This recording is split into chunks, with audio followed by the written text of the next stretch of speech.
Teddy C, mic check. Am I coming in?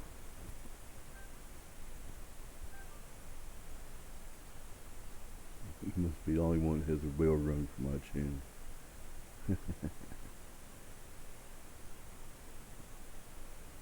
I got any audio? I don't have audio.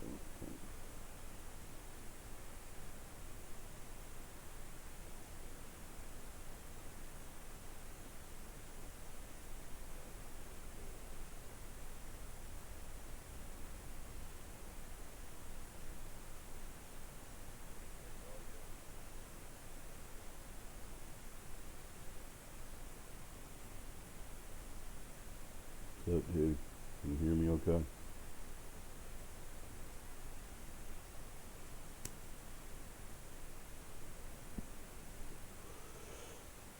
I'm not going to talk much.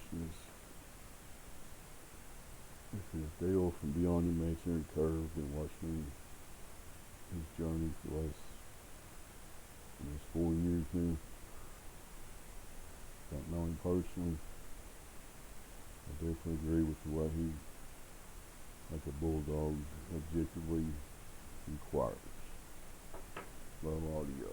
Fuck.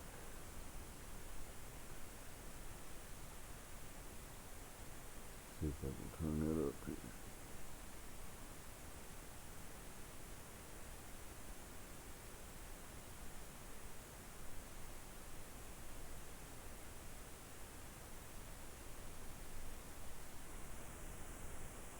Okay, how about now? You better?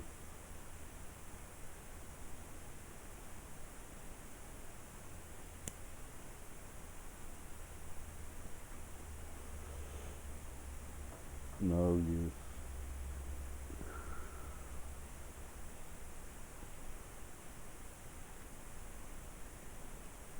No audio at all.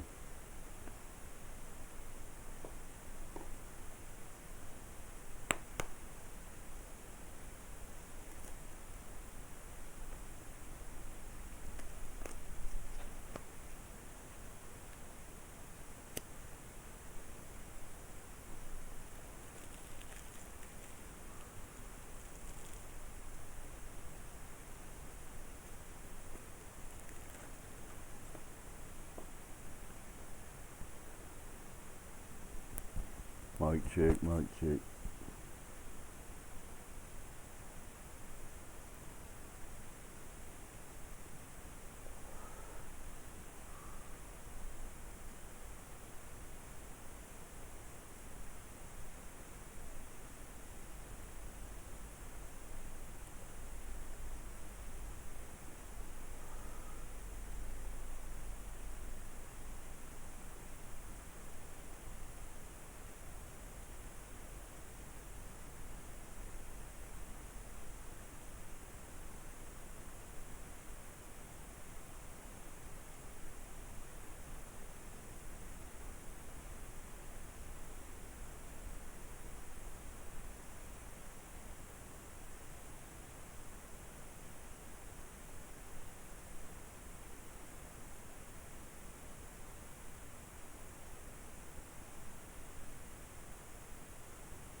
Just a second, I'm trying to fix something here. I don't think my laptop's gonna do it.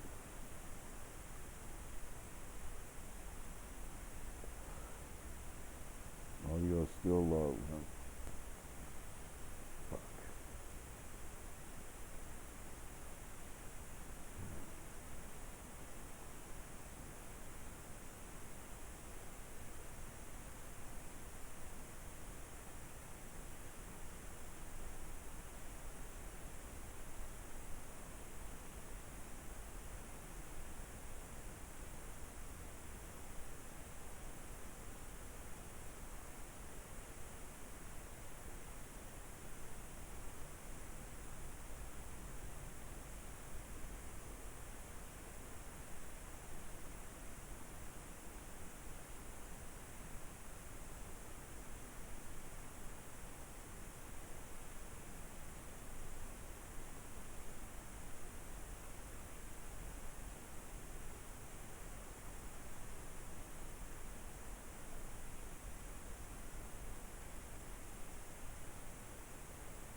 think it's gonna work. What's up, Vinny? I was just playing with this OBS, see if I can do a broadcast. The audio ain't better.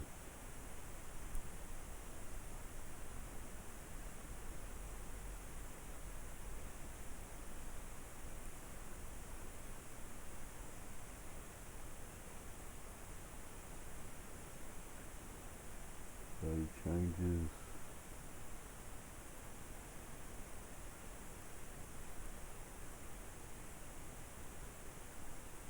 These sunglasses, guys, doesn't tell me if the audio's any good. Vinny.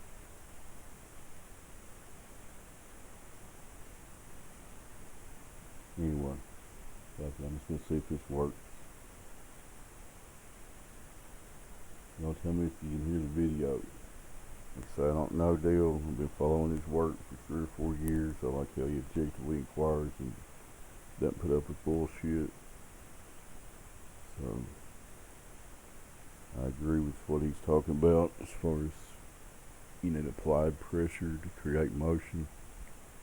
There is no magical come hither to me force making balls attract each other in space and all that bullshit. Anyway, see if this plays. Plain truth isn't troll, okay.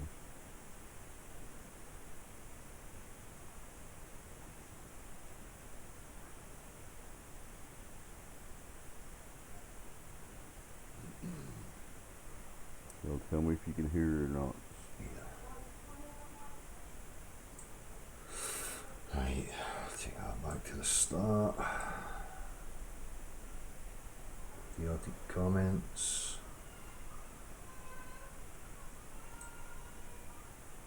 Go that.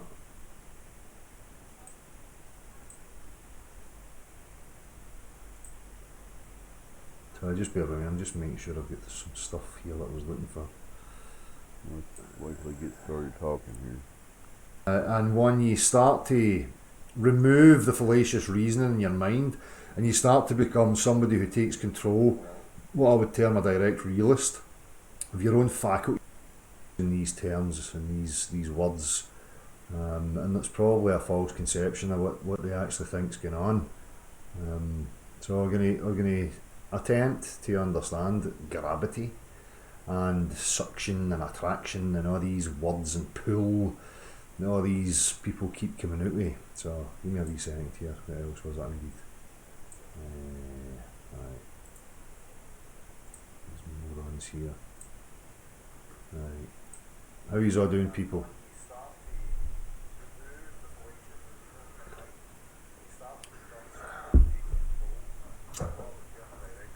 How are we, everybody? Alright. I'll talk a wee bit later on about the channel change that's coming.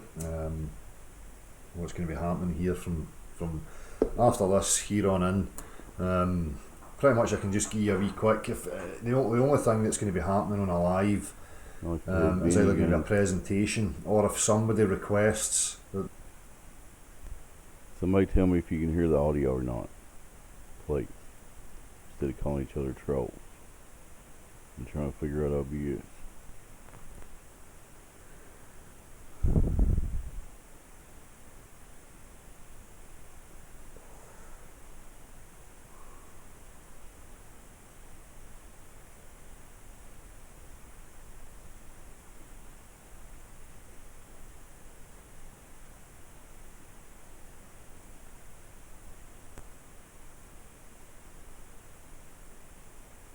I have no audio, I don't know, nobody's telling me nothing.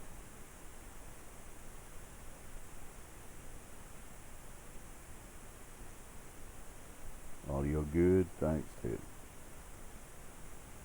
You can hear Dale okay?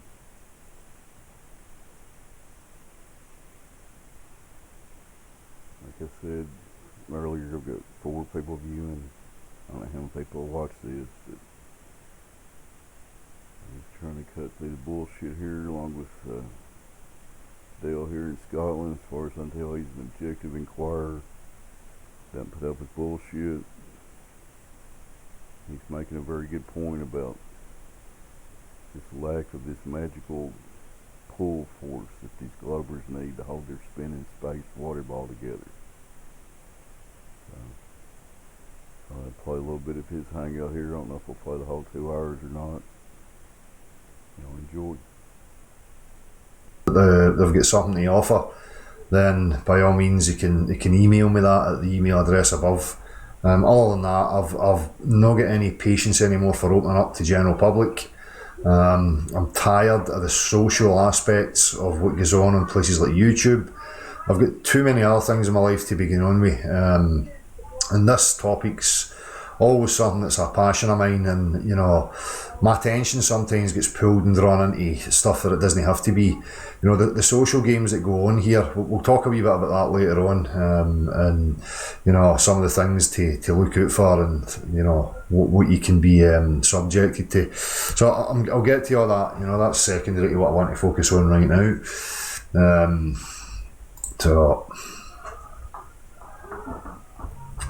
So, anybody that's coming across this, I say this at the start of every live video, about who I am. I'm just a person who's, inquiring honestly into the aspects of our objective reality, the things that we have taken to be true, things that we have assumed to be true, taken for granted, things that have been taken on hearsay and produced and affirmed by authority.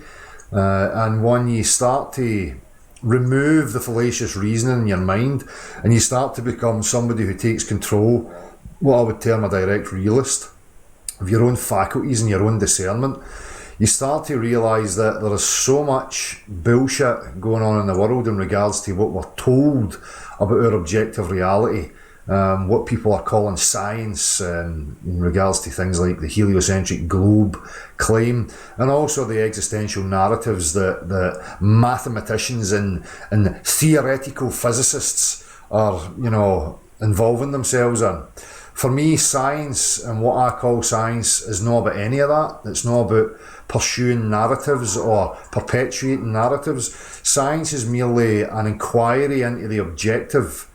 So, an individual messes with aspects of his reality, makes observations about his reality, and sets about to test and see what is holding up.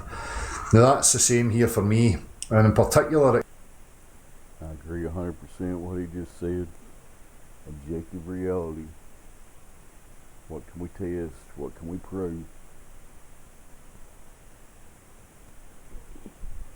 Magical spinning space water balls don't exist. Continue, Dale. it comes in when people are making claims to me about what is objectively true, how substances behave and interact with each other, blah blah. When another human being does that, they must be talking about something that is referenced as practical. There must be a practical reference for it. If somebody is invoking claims about our assertions about our reality that we share, and they do not have practicality to support it, then, I have to ignore it. It's fine if further investigation is going ahead, but anybody with any intellectual honesty would state that from the off, that investigation must be had, and that is where they're endeavouring, that's where their endeavours are, is a pursuit of understanding in whatever aspect it is they're looking at. But when it comes to the globe, heliocentric, agree with everything he just said there too. Endeavoring to figure out what the fuck is really going on. The electromagnetic energy field, you name it, whatever people have speculated about. All kinds of different theories out there. Don't have to tell anybody here that. Continue, Dale. model, there's so many claims made and assumptions made that for me just don't hold up to scrutiny. Again, I'm always looking for the practical reference to support the claims. I am not interested in linguistics, explanations. Okay? Mathematics is a language. It is classed as a formal science because it is only a language. It does not depend upon empiricism. You can start from base axioms and work a mathematical concept or model based on certain assumptions. Now for me, you have to get to the root and question those assumptions to find out if they are actually true. The way you will find out if they are actually true is by way of practical reference. Interpretations of phenomena also are no good. They are just interpretations. People need to understand that. When it comes to a practical reference, you do not need any language whatsoever. If I want to show you some aspect of your reality, or make a claim about some aspect of your reality that you share with me, I can demonstrate that to you. So, in my investigations, the heliocentric globe model has nothing. No direct measurable curvature, no direct measurable proof of any of its claims, no practical references of the theoretical abstract physics that it invokes. It only exists on paper. The globe Earth is a mathematical concept, not a three-dimensional tangible object, which is why it's not measurable. The globe heliocentric model plays upon human perspective, how your eyes are working. They do not factor in any of their optical observations of human perspective, how we view the world and what's actually going on. I'll get to some of that, hopefully. What I'm going to be talking about this evening, if you're new, is one of the main things that holds this whole nonsensical abstract theory together. And that is the force, apparent force, whatever, shifting the goalposts they want to achieve or want to get up to, is this apparent force that pulls and attracts things to its centre. First and foremost, you have to understand that what they're calling gravity, there's two notions of it. You've got Einsteinian and Newtonian. Okay? Now, gravity is not a thing. Again, it's not a three-dimensional, tangible object. It has no... In Kentucky boy terms, what he's saying there, gravity is made up bullshit.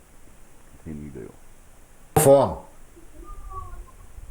There's no substance to it. Can't be quantified. What is happening is that people are interpreting natural phenomena and using that interpretation and trying to make it fit an existing narrative, which is the globe model. So it uses language like gravity pulls, objects attract other objects. So what we need to think about is what they actually mean by this. Now, I keep asking these questions to these people. We'll have a look at some of the descriptions of what people think's going on with gravity. Okay. Now again, what I have to highlight here with people is that when we're talking about this, the way in which objects fall and all this theoretical stuff has got absolutely nothing to do with establishing and measuring the dimensions of the earth beneath your feet. As far as I'm concerned, the measurement of the earth beneath your feet is already done. There is an assumption made that is then applied to all practical applications that we use every day in reality, and that is that the earth is a plane. It's an ever extending planar surface. I'm talking about that from the water. Any standing body of water, regardless of how large you want to make it, will form an equal horizontal plane. So that means that there's no deviation in elevation at any given point upon a standing body of water. Okay? So when we establish a point of reference and we're talking about level, we're talking about no deviation in altitude from that point of reference. So I've got other 100% agree with his description there. Physics of water. Think about it, people. Just think about the physics of water. Doesn't hold convexity. No. Continue to. things lined up here that we need to have a look at datum lines, in regards to laying tracks, road networks, whatever else. and how we assume a level plane beneath our feet. Same in aeronautics when we're talking about, you know, air travel. If you look into the diagrams and the methodologies of air travel, they assume the exact same thing. A level plane beneath our feet. Again, when I'm utilising and using that, I'm talking about the practical of level, not the abstract notion of level that the heliocentric globe cult wants to invoke. We're talking about no deviation in altitude from that point of reference. As far as I'm concerned, that's already established. What we need to understand is how to break apart the sophistry of this cult and its gobbledygook nonsense that it spews out continually. Now, it's hugely important to me, and I'm passionate about it because, you know, I was subjected to this as a child. Many children are being subjected to this use of language, linguistics, sophistry, and NLP. The globe earth is a religious symbol, backed by religious texts and religious priest-like figures. So, all that I'm trying to achieve here is to demonstrate and show to you the absurdities of the things that these people are claiming. So,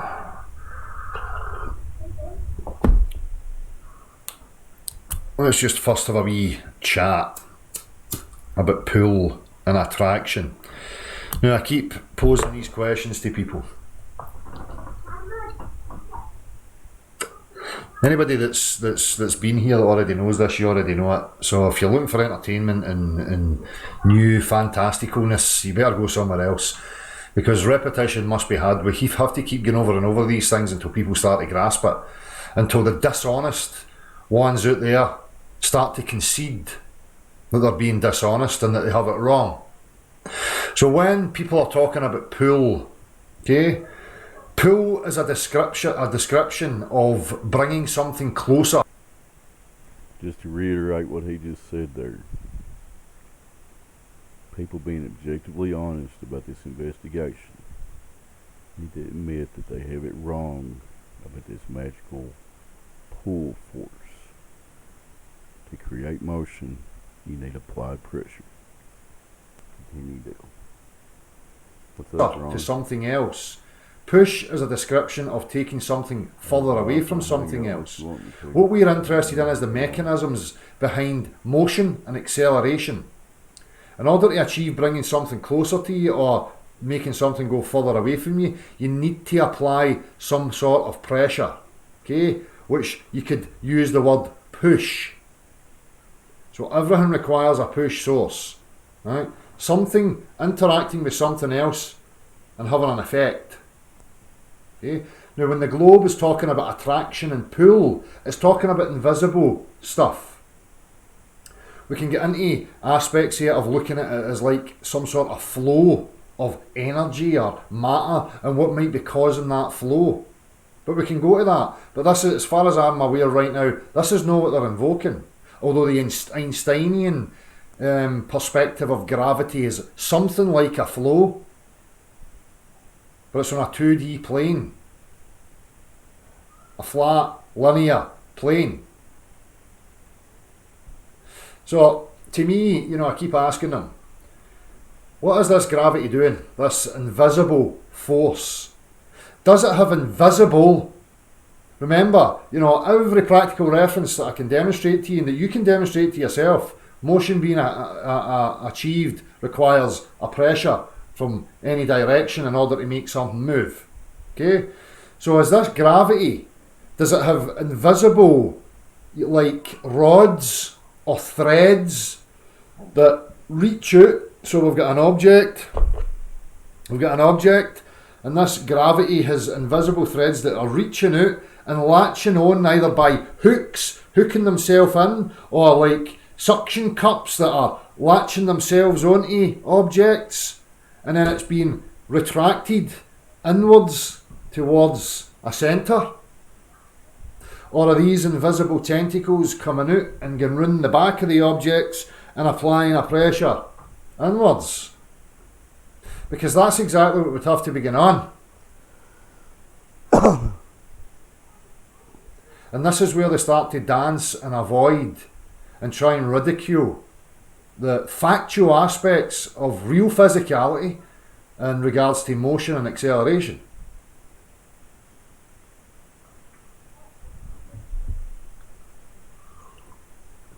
Now, I seen somebody earlier on a hangout. They were talking about suction cups. Now I'm just going to show you this. And again, the same question was posed.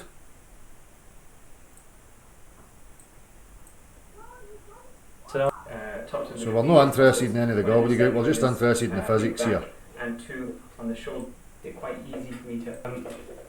So you can see as we apply this. Okay, so in this video here, you can see he's applying a pressure and he's pumping the air out of there, okay, by pressing it out. That's vacating the area in here, okay.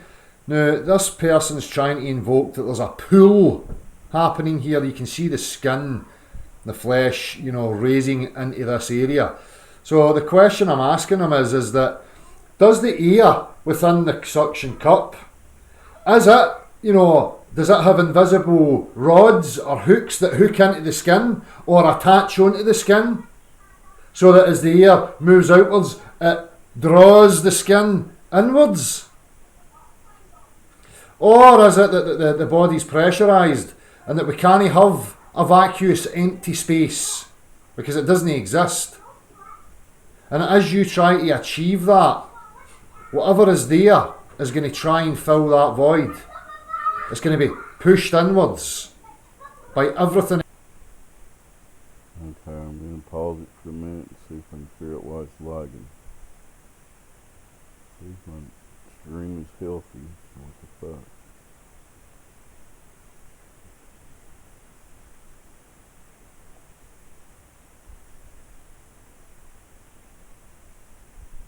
Okay. Settings.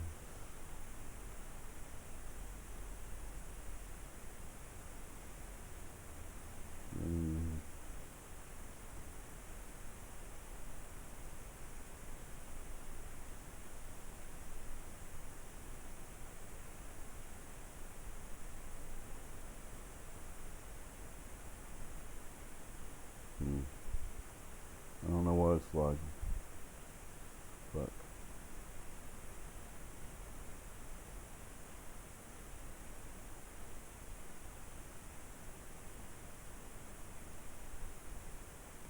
I think my laptop doesn't have enough RAM or gigabytes or something. So sorry if I'm wasting 6 people's time right now. Well, down to 3 now. I'm one of them. Else on the outside Playing with OBS, sorry. is going to seek to rush in there. Again, just you can understand this type of flow, like when you pull the plug out.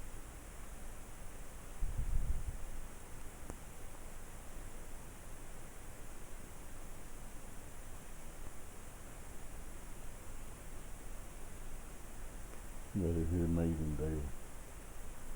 Turn my back.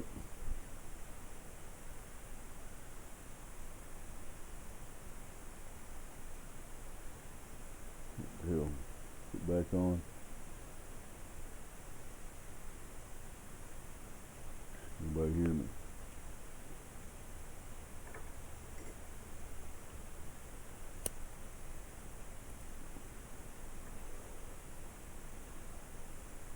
What's up, Felix?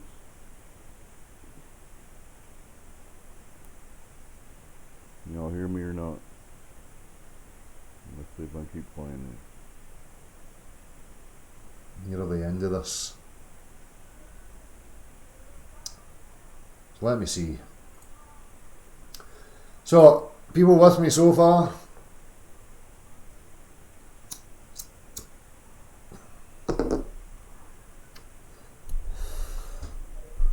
Any questions so far? Is the stream still buffering? Try and pose some questions that, you know, a new onlooker may be asking.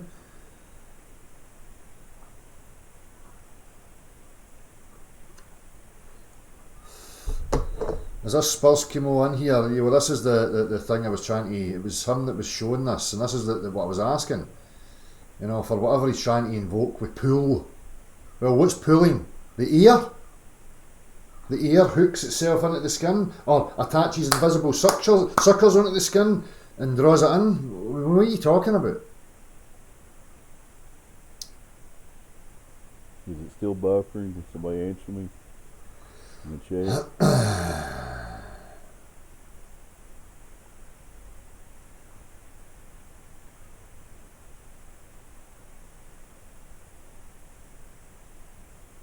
So he's saying it's invisible. So apparently air now has got invisible like hooks. So like in the situation of the suction cup, you know, the air that's already in there, it knows that it's being pumped out, right? So it casts out hooks or suctions on the end of invisible like fishing lines or something and latches onto the skin. And then as it gets pumped out, it draws it inwards. Like a winch. Or a fishing reel. This is the stupidity of people.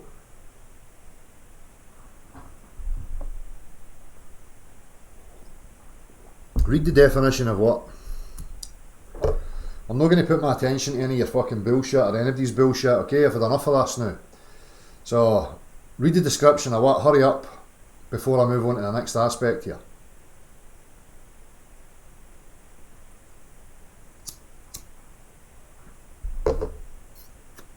So when people are talking about, you know, things falling due to gravity, right, as I'll show you the guys like Conspiracy Cats is admitting they don't know the mechanisms, they don't know what it actually is. Okay? Now anybody invoking pull or attraction, it's nonsensical jargon. They are only words to use to denote direction, something coming closer to something else. So should I just end this? I'm sorry to be wasting everybody's time. I'm fucking around this RBS. I thought I could do it. And honestly, I can't. Yes, I should end it. Ron, is that what you're saying?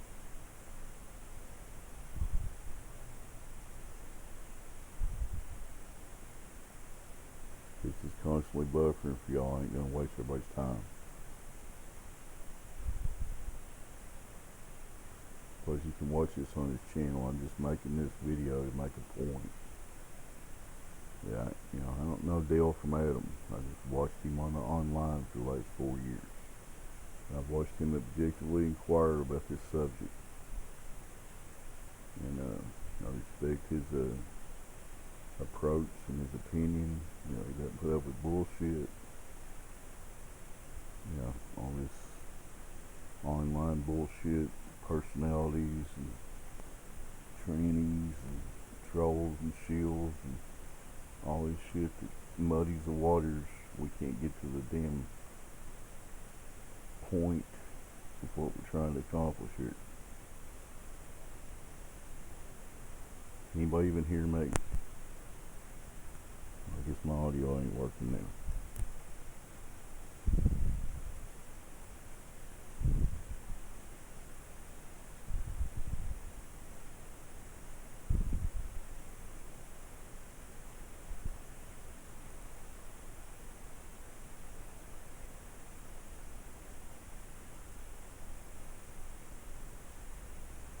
I don't think anybody's hearing me. Unless I fuck something up.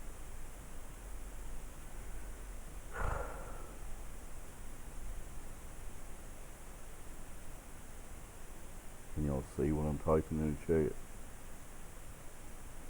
6 people watching for some reason.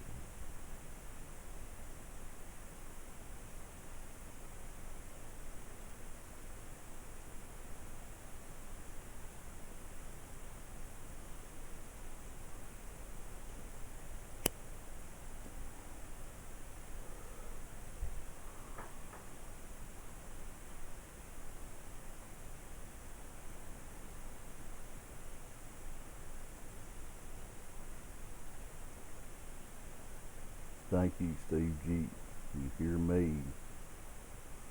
I've got the video paused. I'm going to try to play the video again. You tell me if it starts buffering again, please. That's what they're talking about. I'm talking about the physicality, the physics of how that's achieved. Something must be pressing on something else. That's what I understand. That's what I know in every single practical reference that I can give you. The invisible gaseous substance surrounding the earth. I don't know what that means. That's the last time I'm reading any of your shites. Son, you've not got any answers. Okay? It's nonsense. In your scenario of the suction cups, the air's no casting anything out to latch onto the skin. Suction cup is creating a low pressure environment. The higher pressure outside it is trying to get in there. That's what's happening. That falls in line with motion. Okay?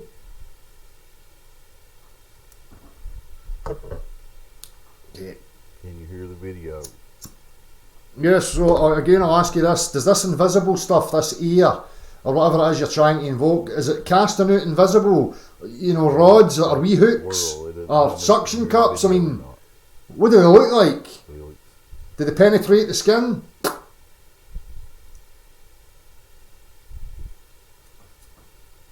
you all hear him pointing at the absurdity? For people that don't think there's air pressure, what I suggest you do is get a long piece of wood, okay? Put it on a table so that the wood hangs off the table. Now cover the portion that's on the table with like a bit of newspaper, right? Lie it flat on it with a piece of newspaper, and then batter the bit that's hanging off the end of the table and watch the wood snap. How's that?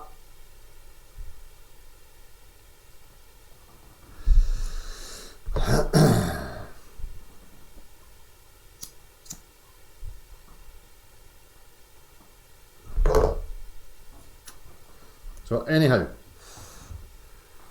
let's just move on. Gravity waves and all this stuff as well. You start to realise that, we'll get to weight, okay, mass, inertia, and weight, and what gives things weight. And again, I'm going to get back to what I've spoke about previously, regardless of whether people like it or not, right? Because I don't care where the investigation takes me.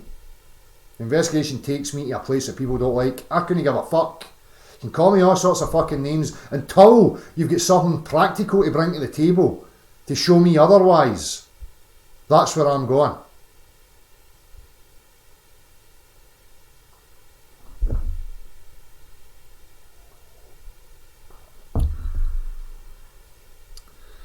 Number two, I'll get to the emails once I get through what I want to get through here. Okay, so let me just have a wee viewing of this video. Questions. I'm Ron Mackenzie Lafergie. Ever since the apple fell on Isaac Newton's head that fateful day, scientists have been working hard to understand the mysterious force that is gravity. Lucky for us, they've learned a great deal, and the knowledge is out there for all to see. But as with many such concepts, while most people have many such concepts, because it is a concept.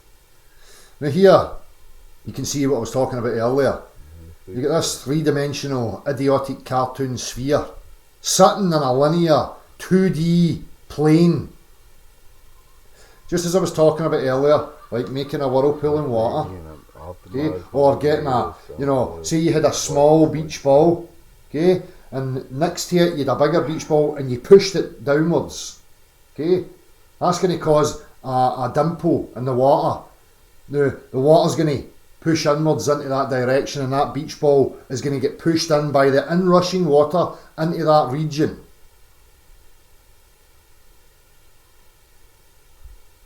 So what are they talking about here? There's a three-dimensional cartoon sphere sitting on a body of something.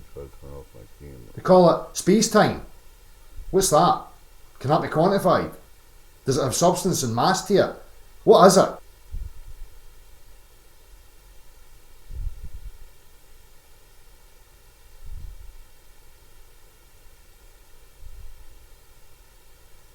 Nothing.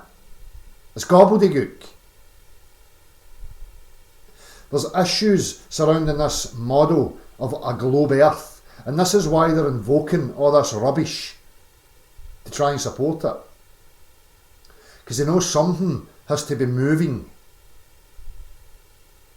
something has to be moving and coming into contact with something else so that there's resistance. And then the massive objects now have weight.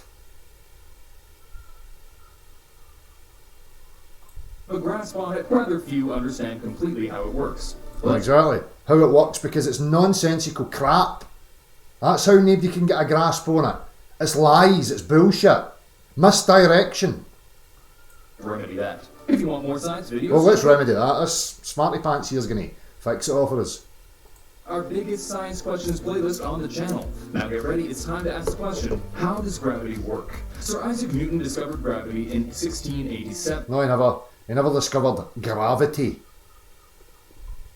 Come up with an abstract concept about what he thought was going on. When, as legend tells, an apple fell from a tree and struck him in the head. Slightly that events didn't transpire in quite this way, but the story is a good one. Regardless of the particulars of his epiphany, Newton was instrumental in developing our...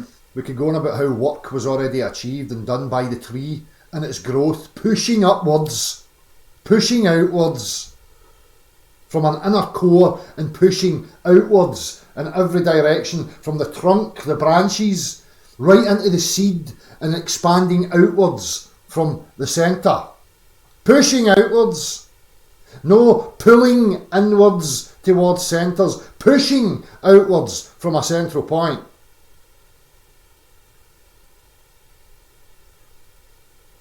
Okay? understanding of gravity when he published his book, De Philosophiae Naturalis Principia Mathematica. In said book were his theory of calculus, his 3 laws of motion. Funnily enough, Sir Isaac Newton. What's that abbreviated?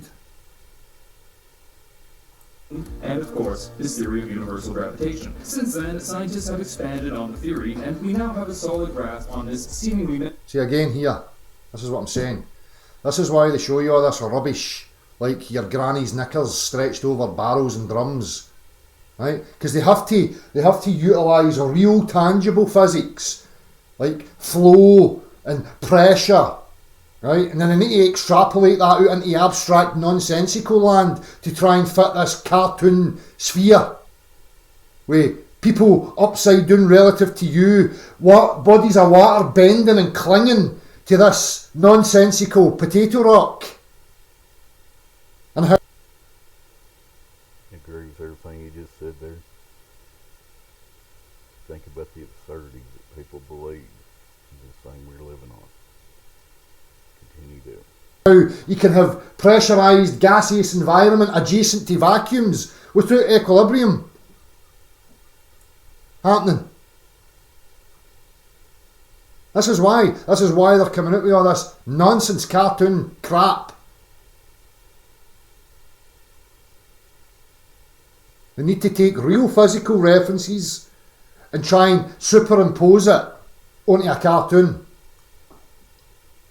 Mystical force that keeps things together. In the Newtonian view, gravity is seen as one of the 4 fundamental forces of nature. The other 3 So they're calling it a force. Now, a force for me is something that makes something else move. So a force would be pressure being applied to something. That's what makes things move, that's what makes things accelerate in actual reality. Electromagnetism, the strong force, and the weak force. These forces aren't derived from other things, they simply exist and act with So even that, when they're showing you this depiction, it's almost like the what I referenced earlier of water flowing down a drain. Right? So what are they getting at? Is whatever this is, air and stuff, is it all flowing down through or at a central point? Is there a fucking sinkhole at the centre of the earth plane? Is that what's happening? Because all that, what I'm saying, makes a lot more sense and follows, deductive inquiry into every other aspect that you could apply to this idiotic model.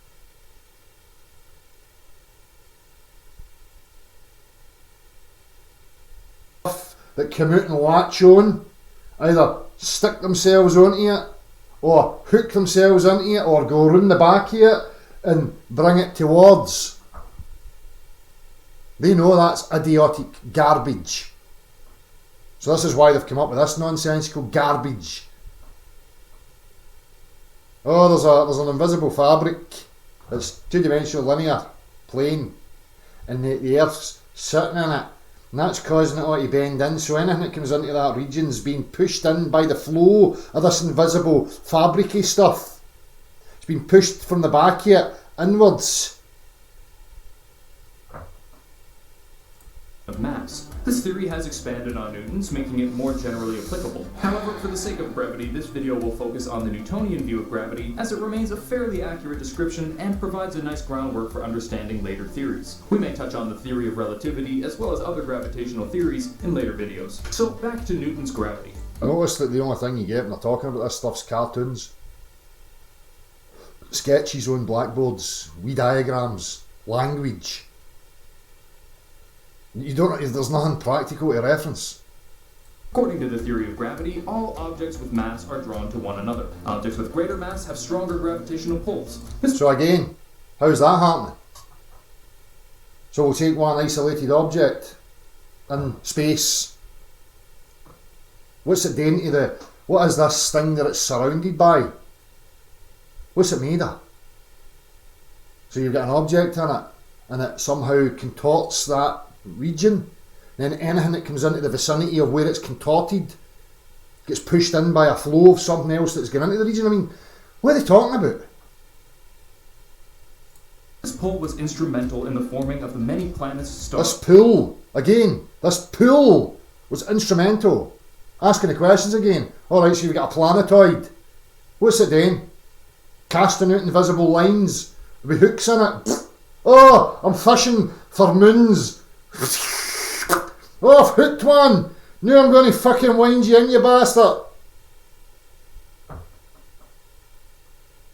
And moons in our universe, and continues to act on and within these celestial bodies. The gravitational pull of our sun keeps the planets in orbit around it, just as the Gravitational pull. So is that a big fishing competition then? Huh? All your planetoids in your vacuum of space. At the centre of them all, there's a wee dude with a fishing line, an invisible one. Fuck me, that's some cast. That's some fucking cast, by the way. Oh, 14.5 billion light years. How long's it taking you to wind that fucker in? Why are you not winding it all the way in? I just want to wind it in enough so that it can keep this planetoid company. Now I'm going to change my invisible lines to invisible rods, right, that just keep it there. So it's a nice solid structure, and then it will not come in any further. What the fuck are these people rattling on about? It's absolute crazy lunatic nonsense. pull of the Earth keeps our moon in orbit. But how do we figure out the amount of gravity in any given case? Well, as with many things, The amount of gravity. It's like, it's a stuff. It's a stuff now. Can I have 4 cups, please? Can I have 4 ounces of gravity, thanks? You get 4 cubic metres of gravity. How about 14 square feet of gravity? Can you get me some? What are they talking about? Bullshit is what they're talking about. equation for that. Newton's equation for gravity. Oh, I've got an equation for that. Before I've got drawings. I've got wee squiggles and drawings. force of gravity, Can't give you any. I can draw it. or F, is equal to the product of the masses of the 2 interacting objects divided by the squared distance between the center of these 2 objects times g. G representing the gravitational constant, which is known as the constant of proportionality, or colloquially as the big G. In case you were curious, the gravitational constant is 6.754 times 10 to the negative 11. Essentially what this formula states is that the gravitational force depends on the mass of the objects in question, as well as how far apart they are. The farther apart the objects are, the greater the mass must be in order for gravity to act. When an object That means that, you know, if it's bigger, it's got a bigger guy at the centre with a bigger fishing rod that you can cast out. begins falling, gravity accelerates it at a rate 9.8 meters per second until it reaches terminal velocity. This means that each second the object will speed up by about 9.8 meters per second. Everything accelerates at the same rate. So, what's happening? Got a few choices. Well, we can go back to the invisible lines being cast out. Or there's something pushing the things down, or the earth is in motion, straight line motion, or it could be orbiting on some sort of fucking pole or whatever. And this is why they always invoke the swinging the fucking bucket shite. Because then you get a centrifugal force where everything gets pushed to the base of the fucking bucket. But these are physical references. The pulley shite, invisible stuffs, that's that. There's no reference for that. That's imagination. Just to reiterate what he just said, no practical reference for this magical pulling force. I'm going to go forward in the video a little bit here. When we get to the part where Gav comes in and throws his 2 cents in. I agree with Dale reinforcing this point. This is the glue that holds their model together. It has people upside down on a spinning water ball. Gravity. This magical pulling force. And again, I'm going to keep reiterating this. I do not care about your insecurities or what propaganda you have bought into. Wherever this investigation takes me, that's where I'm going. Because that's what I care about. Establishing the facts. Gravity is the warping of space-time, so we're back to this again. So Gently's channel is invoking that space-time is some sort of fabric, right? And there's a flow to it, like it's a fluid of some kind. And what you're saying, that it's flowing through the earth, so it's coming inwards and flowing. So what is it? Is it a black hole or some sort of sinkhole at the fucking centre? And it's flowing in through that and pushing anything else that gets caught in its flow.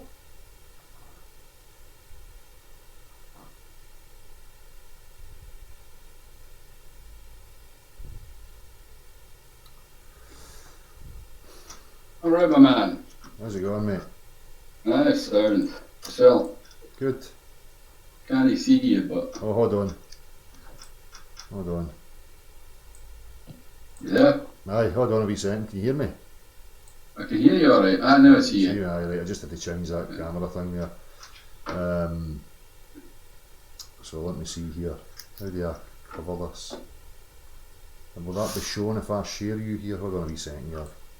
Right, well.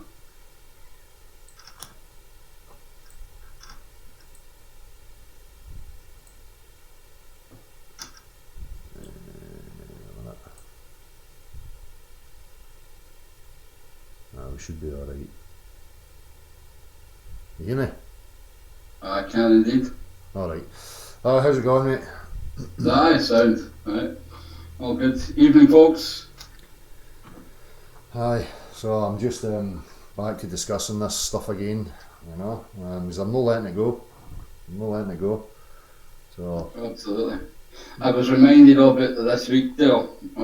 There's so many things in daily life where, you know, as a direct realist, you get confronted with the reality of the situation. Yeah. You know, the discernment between pushes and pulls, the, you know, understanding the sophistry in the language and what these things mean. And the trigger, or not the trigger, but one of the pieces of news items that I heard was of this guy Epstein in America, who you know, a convicted paedophile that had lots of people apparently. I mean, I'm not really worried about all the situation that stopped there, whether, you know, people were on board the plane and doing stuff. But anyway, he was being kept in a jail for a high trial where they were going to get lots more information out of him. And he died, you know, apparently of suicide, Yeah. right? And they were talking about the forensics of the situation, that he broke some of these bones in his throat, which is not an easy thing to do if all you're doing is trying to, you know, strangle yourself or tie onto a piece of rope or something, because you need velocity. You need a force to be able to break bones like that, right? And all he had was a 5.5 foot bunk bed in his jail, apparently. Right, and he tied a bed sheet and he apparently jumped off, and they found him on his knees, right? So he managed to somehow land on his knees, and apparently this velocity, right, this force, was enough to break the bones in his neck, right? I mean, there's other people out there say he's been Arkansas, right, which is the word for whatever, you know, a Clinton hitman. Right. But anyway, Well, that triggered the whole thought about, well, what is the definition of force? And I think we've talked about this before. Newton defined in his Principia 2 different types of forces. And it's basically a label being attached to some quantity of measurement. And what is, again, a quantity of measurement? Well, that's where you have to differentiate between physics, where you have a quantity of a substance and it's attached to a substance and you're talking about the properties and behavior of this substance, or you're just attaching a label to an abstract concept which is supposed to, how should I say, take care of lots of substances in a generalized fashion. Yeah. Yep, so you've got this language basically of mathematics that has divorced itself from talking about real substances, but takes an abstract term and talks about that. And I'm going to try and give a couple of examples so that you know what I mean. I mean, we've talked enough about practical engineering has to be in proportions that are engineerable, right? So that the whole of physics is always to do with ratios. So any ratio you've got, a 3, 4, 5 triangle or a proportion, anytime you're doing things in the physical world, all you're really doing when you're showing a natural law or making an experiment that repeats itself is you're demonstrating a proportion. That's all you're doing. I'll take water in a container, for example. If you change the size of the container, the level will drop. Yeah. Right? So things are in proportion to each other depending on certain quantities. And it can be a quantity of length, a quantity of surface, a quantity of volume, or a quantity of time. These are the 4 things that we know for sure are always there. Yeah. Right? And you can't think of anything else other than those 4. Try it. There is nothing else that is attached to substance or to physical things and physical life apart from those 4 things. Everything else is actually described in terms of those 4 things. Yeah. I'll give you an example. Speed. Yeah. Speed is defined as the distance over time. Yeah. I'll give you another example. Acceleration is defined as the speed over time. So they've taken that first label, which was distance over time, and now acceleration is defined in terms of that label. Yeah. So they'll go off defining labels and defining other things in terms of those labels, but they could just as easily have defined everything in terms of those 4 things. It would just have been a very horrible maths paper, Dale, that nobody would have understood. Yeah. And would have been very difficult to work through. I can always call acceleration, instead of writing the little symbol A, I can say it's distance over time squared. Right? But if I have to do all that in my mathematical papers without assigning a label that I can work with easier, then the whole of the mathematics gets extremely difficult. And that's what Newton did. Newton made these simplifications with labels, so that when you're working with those things, it was easier to work with, but you were just attaching a descriptor to it. And the 2 forces that he came up with, which are all defined, you can all link them back to these 4 quantities of surface, length, volume, and time, where he was making a mathematical description of, okay, how do we measure quantities? We can measure things in terms of time, we can measure things in terms of distance, but I'm going to give these things labels and abstract it away from the substance. And that's where mathematics leaves physics, right? Just to be very clear. Well, and if you understand how that language gets taught, which I was, Dale, for the newbies who don't know me, I was taught that language, and I believe that language to be reality, rather than looking at the physical substance and the mechanical model and the actual physics of this world. Yeah. Well, that's what I was Sorry, talking. I might have been rambling a bit there, but I wanted to just bring it concise that people understand that it's the words that are confusing us. Well, that's what I was pointing at earlier, when they're showing these cartoon depictions of the warping and bending of space-time. For me, what they're actually doing is taking physicality, like the flow of water, or something like water flowing down a sinkhole, or making an impression on something like the lycra with a weight pressed into it. They're taking physicality and as you say, extrapolating it into this abstract, encompassing bullshit of what surrounds us and how it's actually functioning. That doesn't make any sense, because it has to fall in line with the laws that we understand and the practical references that we can look to. Now again, going back, obviously you've heard this gravity of pull and attract, and I can take it you get what I mean. You know, Oh, absolutely, my man. another object. What's it doing? Simple. It's not difficult to No. understand. No, but this is what I'm trying to clarify with these people, and they're just avoiding. You know, they're either just trying to ridicule and you know, obfuscate it, or they're just using word salad and all sorts of nonsense. You know. I think again, there's the two types. There's the ones deliberately trying to obfuscate and confuse and disparage and discourage, and then there's people like myself, Dale, who was just deluded, you know, and thinking that that was in some form reality. And the better your mass was, the better you understood things. Yeah. And it's just not like that. Yeah. I mean, that's how they can actually sell us the bullshit that we can't trust our senses, that, you know, ignore the physicality of water, you know. We can make it do absurd things and images from space, right? Yeah. But, I mean, that's just absurd, you know, to me now. And it should be to anybody else, even those trained in those mathematical physical languages, Dale. Yeah. Because if they see where it actually is rooted from, it's all part of this quantification. The mapping of human sense observations and experiences into something that mathematics calls quantities. Yeah. And the quantity is things that can be measured. It's like synonymous with the word measurement. You know, if you talk about measuring things and you're talking about quantifying, but then you have to say, well, what can I quantify? Only the physical real world. That's the only one I know. I don't believe in fairies. No. Right? Or magical Harry Potter, you know, fucking Attractus Maloccus, or, you know, whatever the fucker.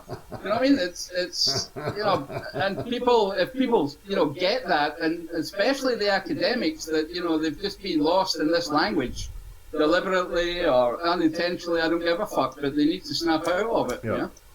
Yeah. So, have you considered it then, since I've been kind of talking about this? I've not spoke to you. You know, direction and weight in your mind. What gives things those?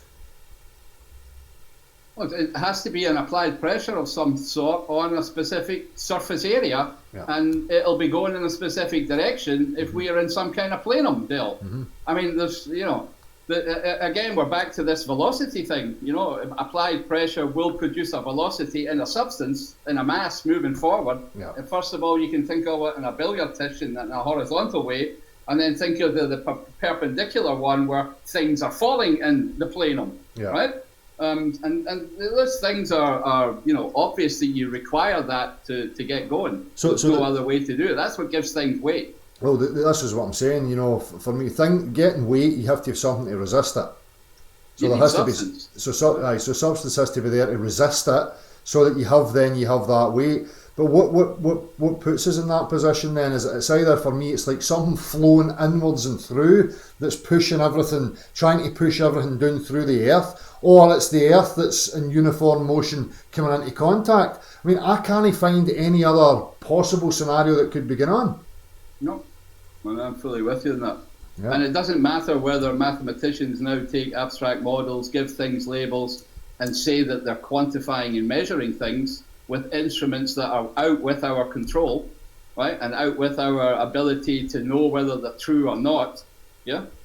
Mostly based on visible observations, yeah, when they talk about all the shite happening in the sky.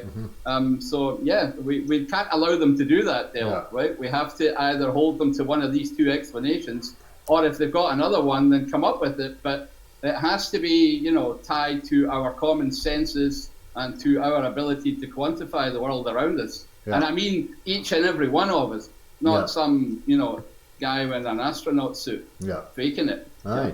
So that. even when they look at the laws of motion, they've got it with the Big Bang. You know, so that would have been the initial pressure that's putting things into motion. But then this spinning thing, because again, things want to keep going in that same direction, but they're invoking this spin, which again just throws everything away, because then you've got centrifugal forces that at work. And again, you're not going to have a set direction. There's no uniform direction in that kind of model. Every aspect of it's just nonsensical. But again, I can see with the Big Bang thing, they know that they had to have an initial push source. They had to have something that put things into motion. And then, Yep. you know, the rest of it's just abstract from there. But again, for me, it's either something flowing inwards and trying to work through and down that gives us, you know, our direction, that presses us against the earth so that we'll get that resistance, or it's the fucking earth that's in motion. There is no other way for me for it to be. So, There has to be a push, there has to be an impact, there has to be a pressure on a surface area. yeah, That's all we ever see, and anything else is magical. And they can tell me all kinds of stories, whatever they want, Dale, from dark matter to I know where they're attaching the geometry to it. It's exactly what you're saying, where they spin it in a circle, Yeah. right? Where they bring in the geometry of circles, and that's where they can change planar into spherical geometry, which is just another form of two-dimensional geometry, right? That circle, the bigger it gets, it just turns into a line, right? So to speak. So anyway, but that's where they attach the geometry to it, and then they can play with the geometrical axioms to bend space-time, to stretch your granny's knickers. You know what I mean? That's where they can do all these things. But that's different from proportions and ratios in the physical world. Yeah. That's the demonstration. That's the practical part. That's that. And everything else is just interpretations, man-made interpretations of lights in the sky and stuff like that. And all these explanations are so unsatisfactory to me, Dale. Absolutely. No. I mean, there were days gone by where I thought I knew it all, and I would have been perfectly happy to listen to another professor talking the same old shite with some new theory. I mean, they bombard me with papers. I'm subscribed to a couple of these academia things, and there's people writing papers, and they're all building on these labels of descriptions of somebody's interpretation of a consensus of.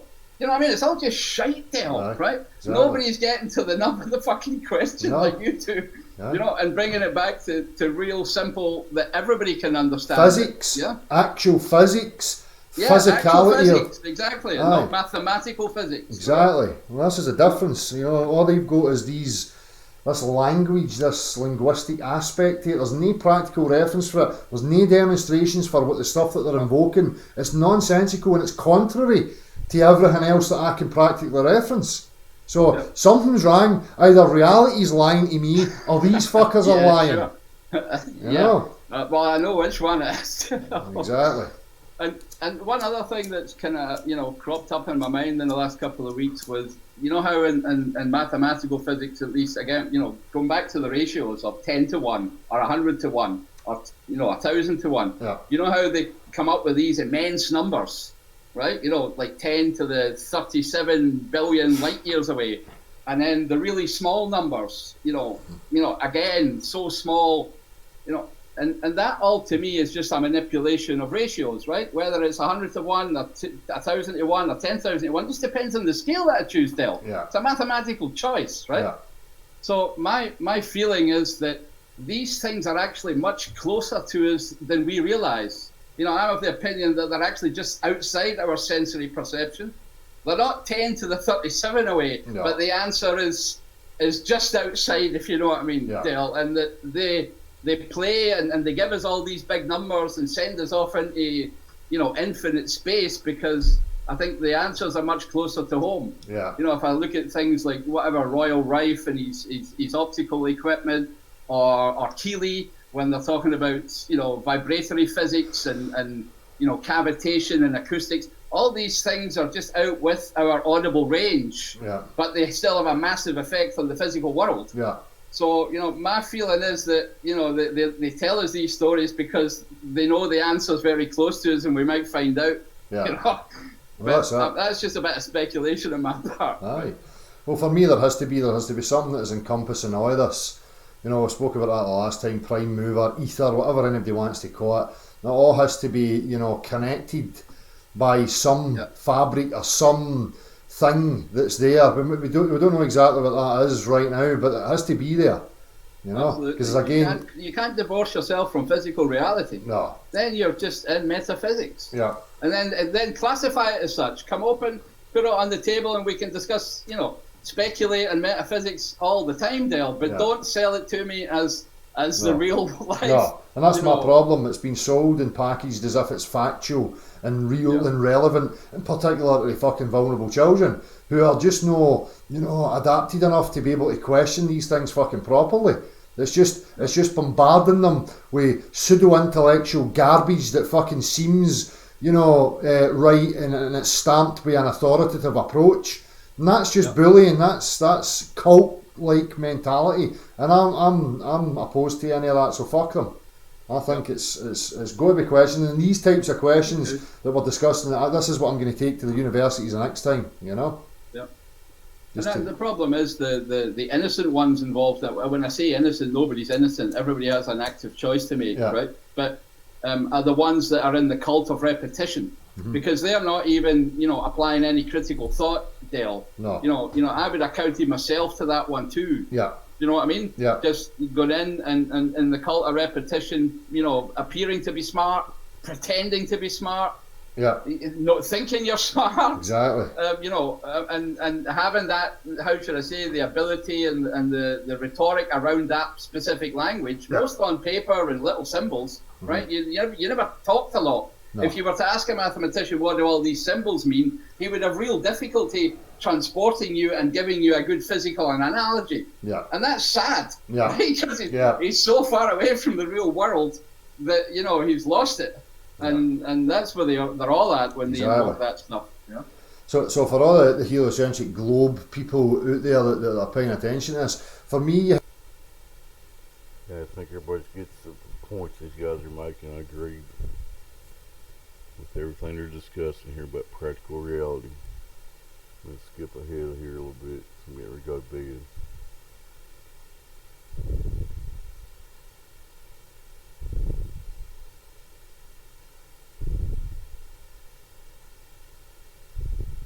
And you along with them, along the lines of Gavin, tell them something, So it was really difficult to try and, how should I say, describe the journey in a 30-second elevator pitch. Yeah. But it went something like this, right?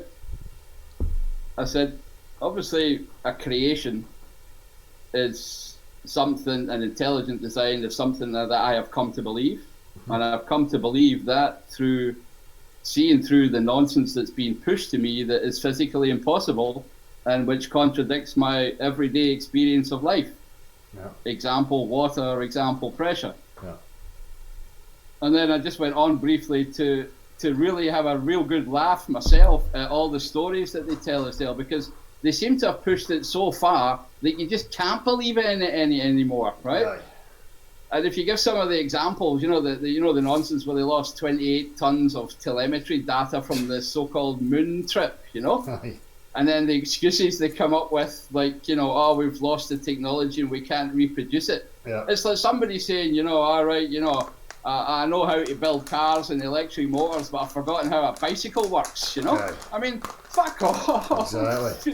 Exactly. So I was actually having real fun, throwing in some of these things as well. But it probably lasted about a minute. You can't do it in 30 seconds. No. But No. the guy was, he went away with a big puzzle in his face and a lot of fucking wheels turning, Dale, I'll tell you. That's it, Because mate. everybody else then chipped in and started talking about it. And, I tried to correct sometimes the misinformation that they've grabbed onto, but that's difficult because there's so much here. Yeah. There's so much confusion and deliberate deceit and, Exactly. even these ego attachments and personality things, all play a role and people having to let go of that fish. Yeah. Exactly. But yeah, it was a fun evening. Yeah, good. Sorry, I That's- just wanted to throw that in because I can remember myself laughing so hard. But that's important. It's important though, Gav. They wee quick interactions. I was saying about that being, active and planting seeds. You have to, choose your seeds wisely, choose your arrows wisely, Yep. and try and get them in there as best as you can. Yep. So people really need to think about it and their approach to it, and what I points. think the best way is always to tell it, as you've said this before many a time, they'll tell it from your own experience because Yeah. that's the only thing you can do with any authenticity. Yeah. Because Yeah. everything else is just the repetition of something you might have heard. Exactly. So the best way is to explain to the people how you came about it yourself. Yeah. What are the things that you questioned, what you experienced. Obviously throwing in a little bit of your own life history along with that, if they don't know you, Yeah. right? But that's always the best way to how should I say, show somebody another point of view. Yeah. And that is often enough to get them to thinking about their point of view and maybe what they should change about it or look at it differently. So Exactly. I'm not saying anything new here, but No, and that's it, and always maintaining that you're not appealing to anybody else other than yourself and your experience and what you can demonstrate for yourself and to that other person. Make sure you bind them to the same that same bar, because once they start to invoke appeals to consensus and authority and nonsense, and you can keep bringing them back. Say, well, I'm only offering you what I know. I'm not telling you stories of hearsay and what Jim McGlumfer told me, or any of that stuff. So, right. Absolutely, one of the first principles of any conversation is that the question that you ask, what level, do people need, right, to for things to be objectively true. Having people think about that question and what their answer would be, and what it should be, and what it currently is, and what is nonsense. That's a fundamental part of starting to question your own mind. Well, anybody that's applying logic and any kind of reasonable discernment would have to come back with that response, a practical reference, something that you can actually physically demonstrate to me. Exactly. What else have you got in common with everybody else? You can't choose something that is not common to us. How are you going to get any agreement? It's nonsense. But I have had people in that agreement, and then they'll automatically start invoking fantasy. You go, show me it. Oh, well, I'm not a scientist. I can't show you. Is a scientist showing you it? No, he's telling you it. I know somebody who read a book by somebody who was his uncle's brother. He says he can do it. Aye, right. Because that denotes intelligence. In this day and age, who can you recite? What book can you pull up? What piece of text can you get from Wikipedia? What can you remember that you were told? Is that intelligence? Is it fuck? No, is it fuck? No. Again, I laugh at these things too. We've talked about this too, but this quantification of things that you can't really quantify. Yeah. We know we can quantify substances. Yeah. They have shape, form, attributes like rigidity, stiffness, smooth, hard, rough, Yeah. All these properties are there. How they fall in different mediums, right? Yeah. These are all, properties of the matter and its surroundings.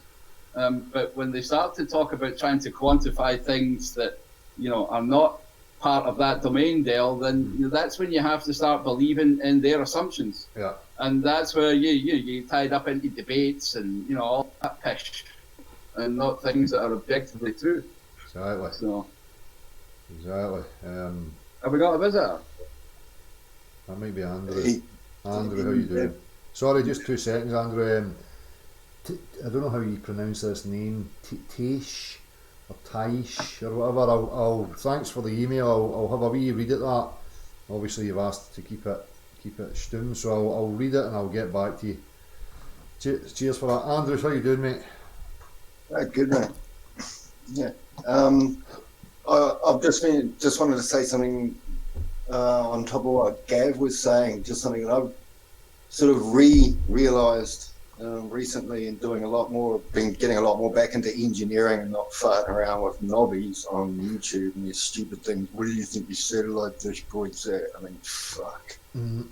So, in doing some fabricating and stuff, and going back into some of the things I was doing in engineering and using CAD again, nothing works in it without points of origin, planes, solid bodies, surfaces, defining dimensions. It just all falls apart without any of that. Yeah. So, and as I'll be doing some of it, I've actually been putting a few pieces together, a few gimmicks for P900s and that might come in handy for some people. So if anyone's interested, I'll be sharing the files. You guys got access to a 3D printer. And I also might do a few little examples of CAD and how it works, a few little shortcuts for people, because it's quite easy to access and you don't need a university degree to work it.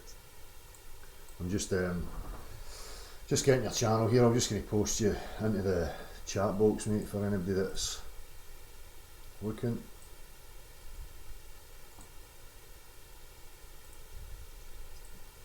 So Andrew that's just speaking there, that's his channel linked in the chat box there. Still there, guys, eh? Yeah, yes, that was just something I realised again, using it, after not using it for about 10 years, because I used to demonstrate it. Going back into it again, unless you have points of origins, constraints, dimensions, solid planes, bodies, surfaces. None of it works. It'll all fall apart. Yeah. Absolutely. I mean, that's the difference when physicists talk about what they perceive the world to be. They talk in terms of their own definitions of measurements and of ratios and of standards and of units.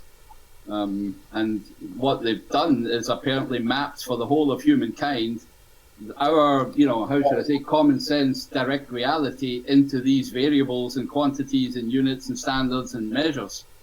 And they're selling us that package as the way to view the world. And I'm not on board with that anymore. No. I learned it. It doesn't apply to the cosmological narrative. The only things that work in that whole bundle of physical measurements and quantities is things in the real world, right? Yeah, physical and everything engineering. else. Exactly. Yep.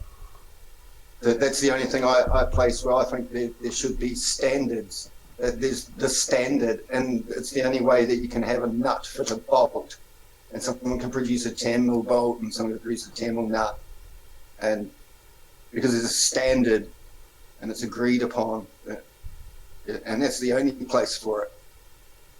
I totally agree. Yeah, you need some first principle to kick off. It's a bit like Eric's video. I don't know if you saw. Eric did a compilation video. Eric Dubé, I'm talking about here, with to do with the law of the land and all that, Right. as opposed to the law of the sea. Yeah.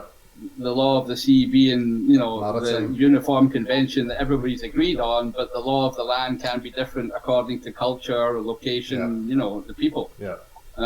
And it's a bit like that, I thought, what you're saying, we have to agree on some mapping of the real world to these measurements and units. And if we get that wrong, then the thing that can tell us any old shite. Do you know what I mean? Yeah. So that's where we have to hold them to the truth part, and get it out in the open that is the point of discussion. Yeah, I also found it very difficult to find, impossible, to find a pull mechanism in CAD. Anything similar would have been extrude.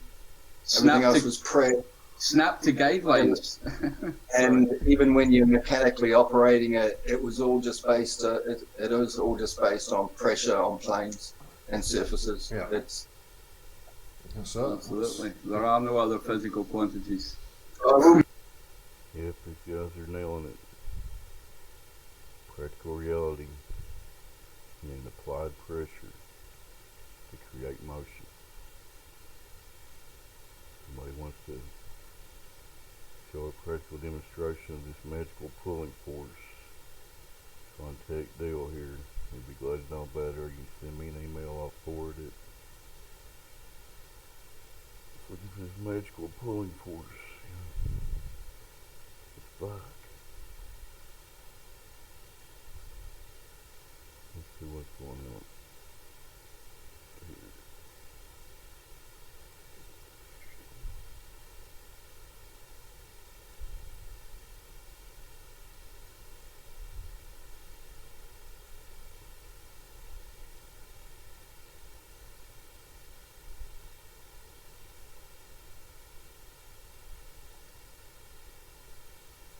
Okay. Do a quick flat earth search. Hot video. Why do flat earth believers still exist? 6-minute video. Let's check this out. Back in about 200 BC, a Greek named Eratosthenes realized the sun was directly overhead in southern Egypt during the summer solstice. Alright, first thing they come at us with the sticks and shadows from the guy from 200 BC. 2019, this is how we're proving the globe.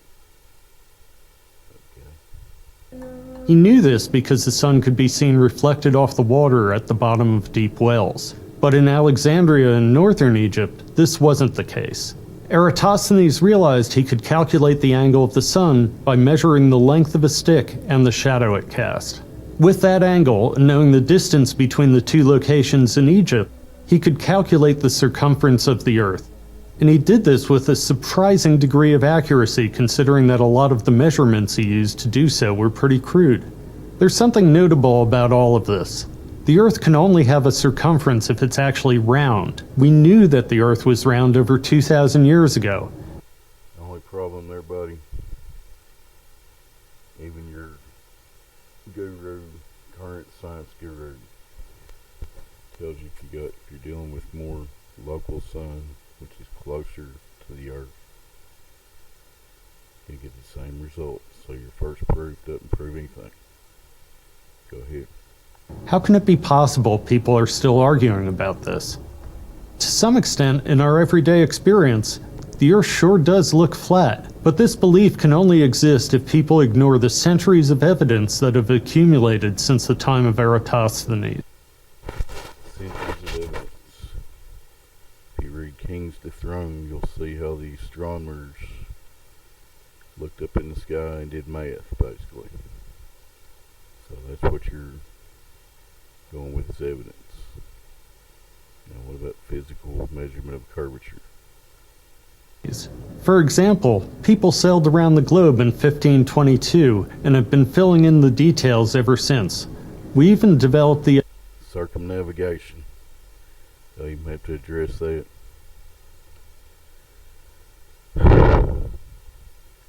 Here, I don't know if it's right or not, but there is a guy in Spain named Antonio Suberets.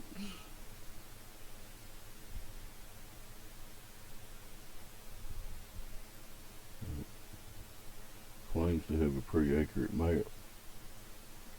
And I haven't seen any globe believers challenge him yet on any distances or anything like that.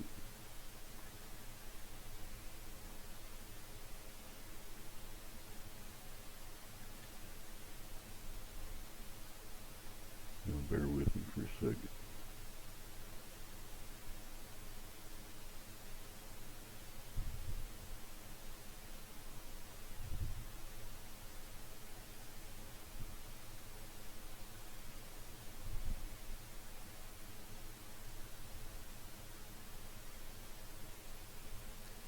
And you can get a copy of this map free on his Patreon channel.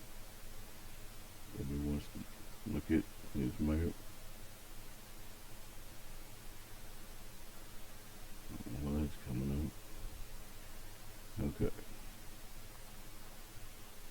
See the map here.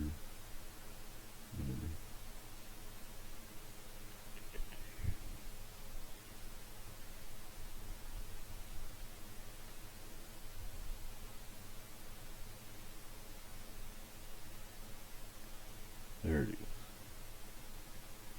So, y'all can see my cursor. Magellan started out running in here where we left from. Here he goes all the way around. He's coming up around Australia. And then he's coming back up this side. And he's back where he started. On a flat map. According to Mr. Suberets, all these continent sizes and locations are pretty much accurate, and I haven't seen anybody challenge him with anything of substance. Anyway, back to this guy, idiot.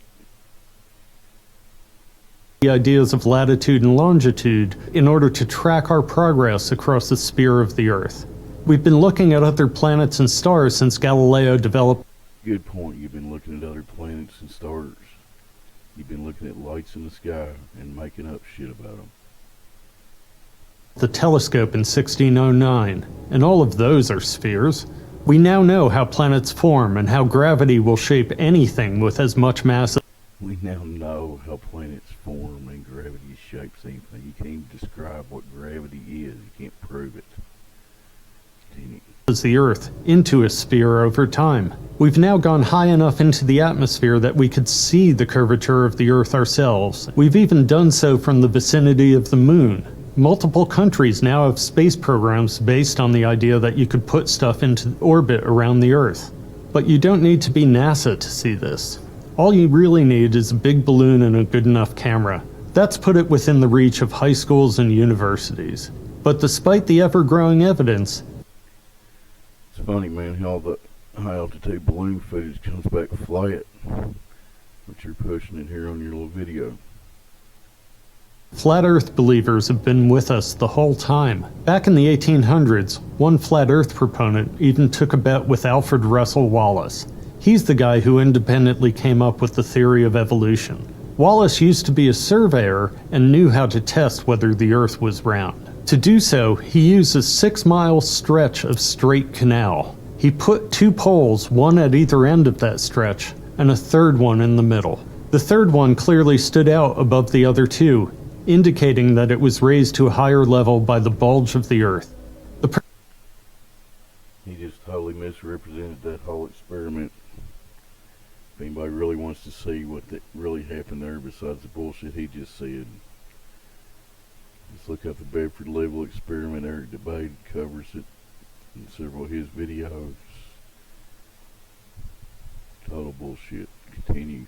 The person who made the bet refused to accept the results. Years of lawsuits and even death threats for Wallace followed. This may have proven a lesson for modern bookies. When a UK citizen called around to betting shops to find somebody who would give him the odds on the Earth being flat, he didn't find any takers. In the intervening years, flat Earth advocates have come up with elaborate geometries that supposedly make the whole thing work. To do so, they have to shrink the entire solar system. The sun has to be very small, very close, and follow. So look at the cartoon he's depicting there. You know, keep space and all that bullshit and make the Earth flat. How ridiculous is that? No objective, honest inquirer is claiming any of that shit in that picture right there. Follow a meandering path in order to supposedly set across a flat Earth. The polar regions are supposedly much larger and create an ice wall that sets the boundary. He's sitting there rattling off all kinds of things that flat earthers say. We're just trying to find your damn globe, buddy.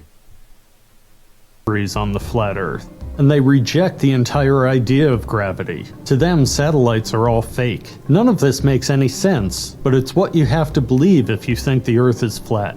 Their refusal to accept evidence hasn't changed since Wallace's time. A few years back, the Discovery Channel had a program where they used lasers and telescopes to show that the surface of a large lake was curved due to the curvature of the Earth. That whole supposed experiment has been thoroughly debunked. Just look it up. Let me know when you can see us on spots of the horizon. All right, Brian, how many feet are we above the lake? 24 feet. The Flat Earth proponents responded to this program with a series of videos on YouTube. I'm gonna go with CGI on that whole helicopter thing, because people would say, "Oh, look, well, what do you mean it's CGI? That you saw the helicopter? Yeah, I also seen giant robots fighting in downtown Chicago. That doesn't make it real." All of which supposedly show errors made by the people behind the Discovery Channel program. What drives They just took a bunch of things out of context and misrepresented it. 100%. this sort of stubborn refusal to deal with reality? Part of the problem is that even the simplest demonstrations, like Wallace's or the Discovery Channel's, require careful preparation and specialized equipment. Not everybody has access to a helicopter and a telescope to do these sorts of tests. That's often a complaint that the Flat Earth people make. They need to personally experience the evidence, rather than trusting the measurements of other people. That's in part because the people. I'm gonna make a quick comment on this guy's video. 798,000 views. Please show me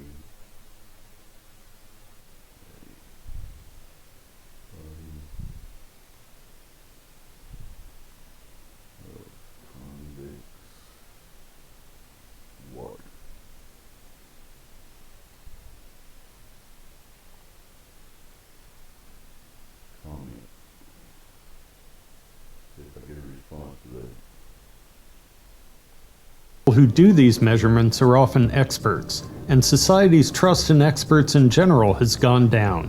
Things may be worse in this case because people who believe in conspiracy theories tend to have lower trust in others overall. Ooh, conspiracy theories. The people who feel that way have to believe that NASA, universities, the people who run the GPS system, and more are all hiding something from them. The explanation All those people are hiding something. They're not just doing their job. And doing their little part in the compartmentalization, right? can't just be that these people are wrong. NASA had to have actually faked all those pictures of a round Earth for a flat Earth to be true. Studies have shown that people who believe in conspiracy theories tend to like to feel unique. And what could be more unique than believing in something that seems so outlandish?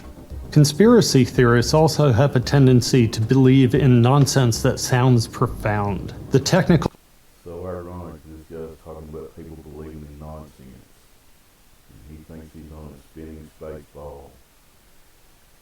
He's zipping through an infinite space and several speeds and directions. All random, coming from a big bang and explode out of nothing. Okay. term for this, and I'm not making this up, is called bullshit receptivity. This may explain why they enjoy believing all the Baroque reasons Bullshit receptivity. Turn it right back around on you, buddy. people have come up with for why a flat Earth can still have seasons. These factors may not explain why any one individual doesn't believe that the Earth is round, but they go a long way towards explaining why 2,200 years later, flat Earth believers are still with us. And we're not going away, buddy. No matter what kind of bullshit you come up with. You need to honestly inquire into this subject. Anyway, that's about it. If anybody's still watching, I don't know why. Here it is, right here.